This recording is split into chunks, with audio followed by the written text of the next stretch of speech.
How do you define the soul of America? In Hebrew and in Greek, soul means breath or life. So I think it's the essence of who we are. I think it's what makes us who we are. And I also see it as not entirely good or entirely bad. I think it's an arena of contention between those worst instincts and our impulses for grace and for love. And the book is called Soul of America. Right. My first question, do we still have one? We do. Jon Meacham is the leader of a new generation of historians who tells the American experience in writing, in commentating, in teaching. I think he's a very soulful person. He understands the United States of America in a very complex way, but it has at its heart a deeply felt appreciation of who we are, and I think more importantly with the word soulful, what we could become. If I were just meeting Jon Meacham for the first time, the first word that would come to mind would be his sense of humor. But I've known him for over 20 years, so there's no way in which any first word could describe this great, multifaceted character that has now become my friend. He was editing for a major news publication as a very, very young man. He's written now probably a dozen books, and he's on TV commentating. I mean, he's teaching. He's done all that in probably a 20-year period. I mean, this is incredible. Many find history boring, and I think historians like Jon Meacham make history exciting. People can relate to the stories. He humanizes the individuals. They're really an important contribution to our understanding of our history. We are delighted to offer the 2021 Records of Achievement Award to Jon Meacham. I grew up in Chattanooga, Tennessee, on a Civil War battlefield, and so for me, history was always a real thing. It was a tactile thing. I could still find Minette balls from the Battle of Missionary Ridge in our yard. Jon Meacham is a classic Southern writer. Southern writers are tied to the land. They're storytellers. They have a facility with language that other writers don't have. And Jon Meacham's success for me is his ability to tell stories, to use language in a way that excites and entertains, but also educates. Working at Newsweek was an extraordinary experience for Jon. Number one, because he learned how to tell stories and to have those stories factually based. But I've always teased him that the greatest experience he had from working in a magazine was learning deadlines, something that I somehow have never learned, which is a good reason why he's able to produce many more books than I can, because he understood at 12 noon this story has to be in. He has the ability to condense large amounts of information in a very, very clear fashion and in a way that makes it accessible to the general public, and that's why he's done very serious history. Members of the founding generation are important to lots of Americans, and they want to know about them. And we went through a period in most of our history in writing about them as if they were carved in marble up on Mount Rushmore. And Jon takes these people and he gives you an insight into them that makes them human, makes them relatable. What Jon has been able to do is to not only celebrate the strength of the presidents and the characters that he writes about, but to understand the flaws, the mistakes they made, so that you see them as a whole human being with strengths and weaknesses. And I think that balance that an historian has to somehow figure out, he has figured out in spades. Jon and I have written about subjects who have problematic aspects to their lives. Thomas Jefferson as a slave owner, Andrew Jackson as a slave owner, as the engineer of Indian removal. We have to grapple with those things.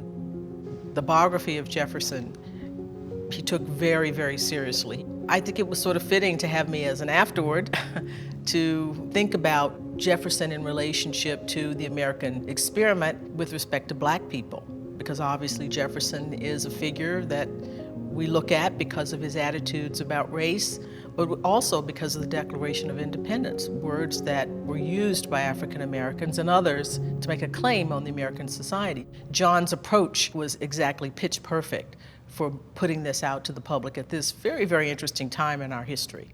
The most in-depth and complicated biography I've ever attempted is the one on the Roosevelts, all three, Theodore Franklin and Eleanor Roosevelt. What Jon did in his seminal work on Churchill and FDR is he understood the nuance of a friendship that was at the heart of solving the problem of the greatest cataclysm in human history. There's no other way to say that.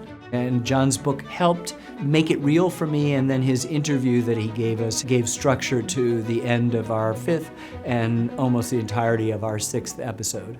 The National Archives has a huge responsibility in civic education, educating the populace about what their roles and responsibilities are.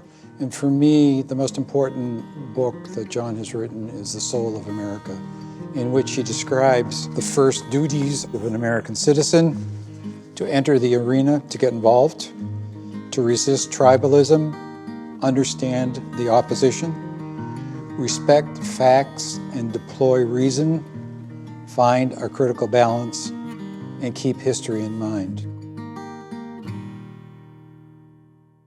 All of the projects I've been involved in, and I know all of the projects that Jon has been involved in, involve the story of us, the story of the United States of America, and the great repository of its doings are in the National Archives. The National Archives has about 15 billion pieces of paper, miles and miles of film and video, 43 million photographs, and about 7 billion electronic records. And each one of those is a piece of a story.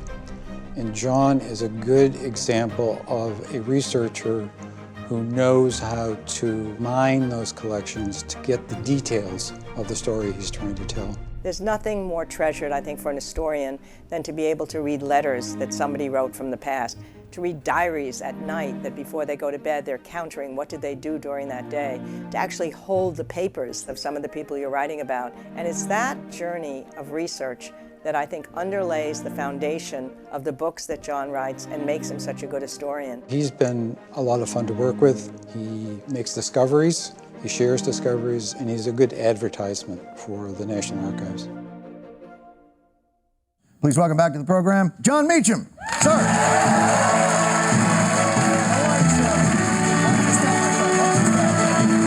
Thanks for being here. Let's talk a little Andrew Jackson. We'll get into a couple other things. This guy was a maniac. He was a maniac. A maniac? Yes. He was the only president who tried to assault his own assassin. To me, that's a threshold question for a book. Jon is a very funny person because he's wry. He also understands that humor has this extraordinary continuum in American history. The thing about the American experiment, though, is the Constitution was designed for just this kind of moment. Right. The checks and balances were there. Right. The document itself, Hamilton was very good on this when he wasn't rapping.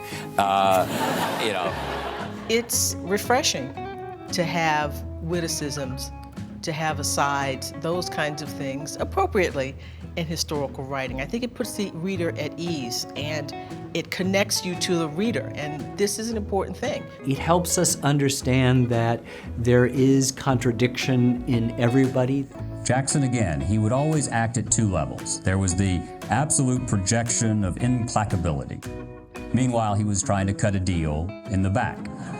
Some people might call that hypocrisy. I call that statecraft. Jon has a spectacularly great wink, which is, of course, the beginning or the end of you being had by humor. He has this capacity to mimic some of his characters. So he's not only talking about his people, he's actually talking as if they were talking, and then that sly smile comes over his face. Of course it's not them, it's Jon Meacham being George Bush Sr. or somebody else. Bush 43 asked me what I was working on next, and I said, well, I'm doing this thing with Tim McGraw, and he went, McGraw, I like the wife.